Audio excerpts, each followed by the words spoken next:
ఇజ్రాయెల్ని ఆక్రమించుకోవడానికి పాలస్తీనాలోని Hamas తీవ్రవాదులు ప్రయత్నిస్తుంటే దాన్ని తిప్పి కొడుతోంది ఇజ్రాయెల్. కానీ వీళ్ళు ప్రపంచానికి ఏం చెప్తారంటే పాలస్తీనా వాళ్ళు మా దేశాన్ని లాక్కోవడానికి ప్రయత్నిస్తుందని. కొంత భూభాగాన్ని లాక్కుంది. ఎందుకని? ఉగ్రవాదులు ఉన్నటువంటి ప్రాంతాల్ని వెనక్కి చేసే దాన్ని బఫర్ జోన్గా వాడాలన్నట్టు. ఇప్పుడు తాజాగా గాజా ప్రాంతం మీద ఇజ్రాయెల్ చేపట్టిన సైనిక దాడులని పాలస్తీనా అథారిటీ చీఫ్ మహమ్మద్ అబ్బాస్ తీవ్రంగా ఖండించారు. పాలస్తీనా మా సొంతం, పాలస్తీనా నుంచి వెళ్ళిపోవాల్సిన వాళ్ళు ఎవరంటే ఆక్రమణదారులు మాత్రమే అన్నారు. గురువారం అబ్బాస్ ఐక్యరాజ్యసమితి జనరల్ అసెంబ్లీలో ప్రసంగించారు. ఆయన మాట్లాడుతున్నంతసేపు చప్పట్లు కొడతానే ఉన్నారు. అర్థం కాని కేకలు కూడా వినిపించినాయి.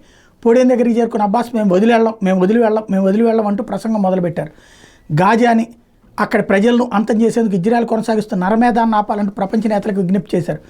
గాజాని నివాసయోగ్యం కాకుండా చేస్తోంది. యుద్ధానంతరం ఏర్పడే గాజాని మేమే పాలిస్తాం. పాలస్తీనా మా మాతృభూమి, మా తండ్రులు తాతలది, అది ఎప్పటికీ మాదే.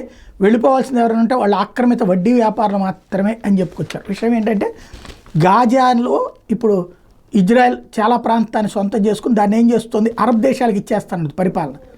ఎందుకు అంటే అక్కడ ఆ గాజా నుంచినే వీళ్ళు పద్దాక తీవ్రవాదులు వచ్చి దాడులు చేస్తుంది కాబట్టి.